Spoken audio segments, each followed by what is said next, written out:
Olá a todos, espero que todos estejam bem, em paz e com saúde. Hoje nos reunimos aqui para a reflexão de mais um capítulo do livro Ceifa de Luz. Hoje com o item 58, cujo título Das Nascentes do Coração. E o texto começa com uma reflexão do Evangelho de Pedro, capítulo 3, versículo 8. Finalmente, sede todos de igual ânimo, compadecidos, fraternalmente amigos, misericordiosos, humildes. Como a gente precisa disso hoje em dia, né? Vamos ao texto. De todos os tesouros que a divina providência te confiou, um deles é a piedade, que podes libertar como um rio de bênçãos das nascentes do coração. Começando aqui então no texto, Emmanuel nos faz lembrar que a piedade é algo que nós precisamos libertar. Não é ninguém que vai, mover esse sentimento. É algo que tem que partir de nós, de cada um de nós, um sentimento bonito e extremamente importante, mais do que nunca nos dias de hoje.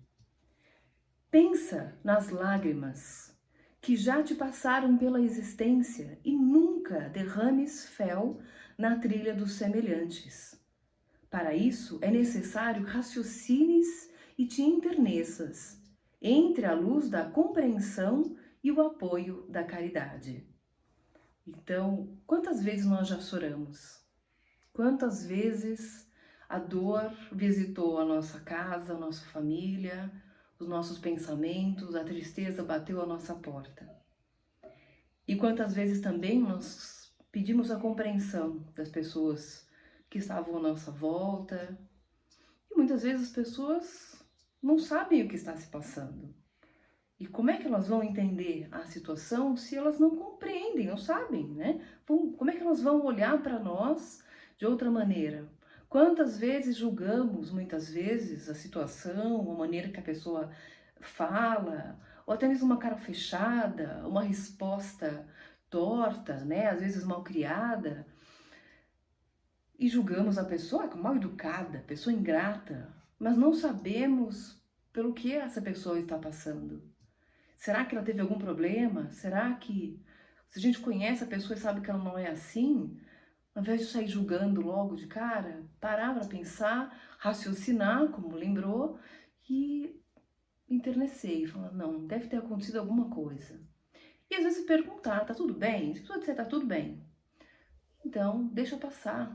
Às vezes a pessoa também não quer compartilhar, Fazer muitas preces para a pessoa conseguir encontrar a paz e a solução para os seus problemas, isso também é ter piedade. Continuando no texto, compadecemo-nos facilmente dos irmãos tombados em necessidades materiais, cujos padecimentos nos sacodem as fibras mais íntimas, mas é preciso igualmente nos condoamos daqueles outros que se sentam diante da mesa farta, arrasados de angústias, à face das provações que lhes desabam na vida.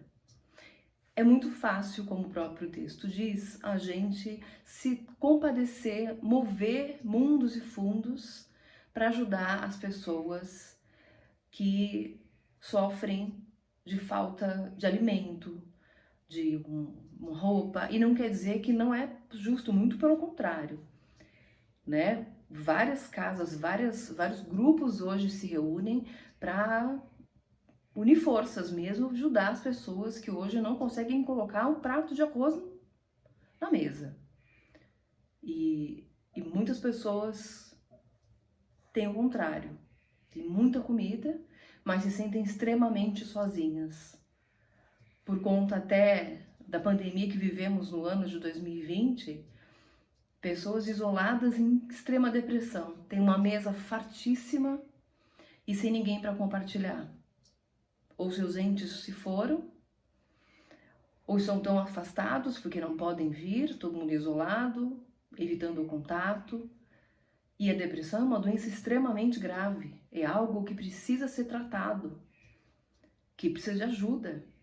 Muitas pessoas, a grande maioria, não consegue sair da depressão sozinho. Precisa de um apoio, de um auxílio, de tratamento, muitas vezes de uma intervenção medicamentosa. Então não dá para dizer que é frescura, né? É sério. E essas dois extremos, né? Pessoas sem nada para comer e pessoas com tanto para comer sofrem e precisam da nossa piedade, precisam do nosso olhar e ajudar da maneira que puder, certo? Basta às vezes perdemos lições e oportunidades preciosas para a aquisição de valores da espiritualidade maior, tão somente por fixar a observação na face de situações e pessoas.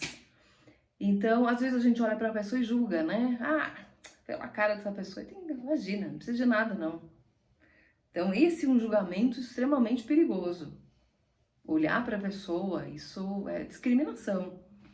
Julgar, né, pela pessoa, olhar na face dela e achar que a situação dela é boa ou é ruim, quem de nós pode julgar? Quem de nós pode ver o histórico todo, por tudo aquilo que a pessoa passou, porque tem passado, né? A não ser que seja um médium extremamente poderoso, o que hoje em dia é extremamente raro também, dá para você saber, né? A gente não consegue saber por qual a história, o que tem ali atrás daquele rosto que muitas vezes, né, de nariz em pé, esconde uma tristeza, esconde uma decepção.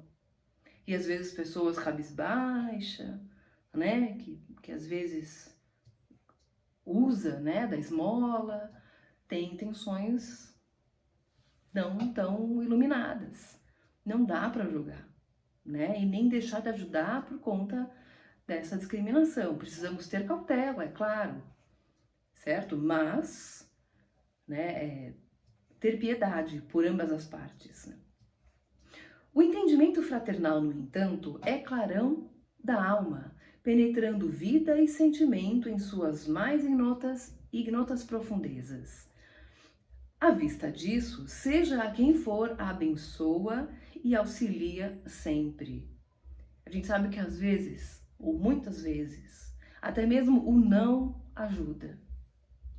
Eu conheci pessoas, por exemplo, que se encostaram ou deixaram de lutar por algo melhor porque recebiam uma cesta básica todo mês, né? E se vangloriavam disso. Ah, mas para que eu vou trabalhar? Eu recebo uma cesta básica todo mês, né? E aí a pessoa que fazia a doação decidiu então parar de doar.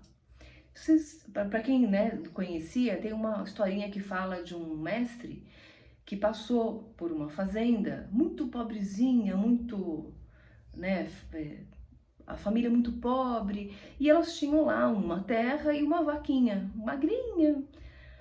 E o sábio, junto com seu aprendiz, passou por aquela fazenda e foi muito bem recebido, mas eles não tinham nada para oferecer, de tanta tamanha pobreza. O mestre, então, saindo, pediu pro seu aprendiz empurrar a vaca naquele brejo que tinha ali perto. Empurra aquela vaca.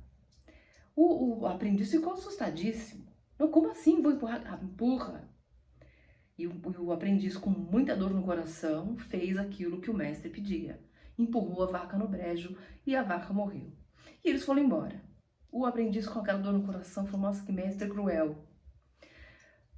Alguns 2 anos depois, eles voltaram, passaram pela mesma fazenda, falaram: vamos entrar? E eles viram que estava tudo muito diferente. A casa toda ampliada, reformada, o pasto produzindo, né? Não tinha uma, mas tinham várias vacas e bois. O aprendiz falou: como eles tiveram que vender a fazenda e foram embora daqui. Surpresa foi quando entraram no lugar e perceberam que era a mesma família. E o mestre então perguntou: nossa, que bom vê-los, né? Melhor. E, resumindo a história, o dono da fazenda disse a eles que no dia em que eles passaram por ali, a vaquinha deles se atolou no brejo. E eles não tinham o que fazer, era o único sustento da vida deles. Então decidiram fazer o quê? Decidiram se mover. Decidiram arar a terra, um dos filhos foi trabalhar na cidade, o outro foi estudar agronomia para ver como é que fazia para mover a terra. O que significa então? Né? Com essa atitude de não vou ajudar. ou ajudar muitas vezes, como a gente pede a Deus, né? Deus, me auxilia, me ajuda. E às vezes Deus vem com uma negativa, na verdade não é. Ele vem para nos dar um empurrão, para dizer, se move, se mexe, faz a sua parte.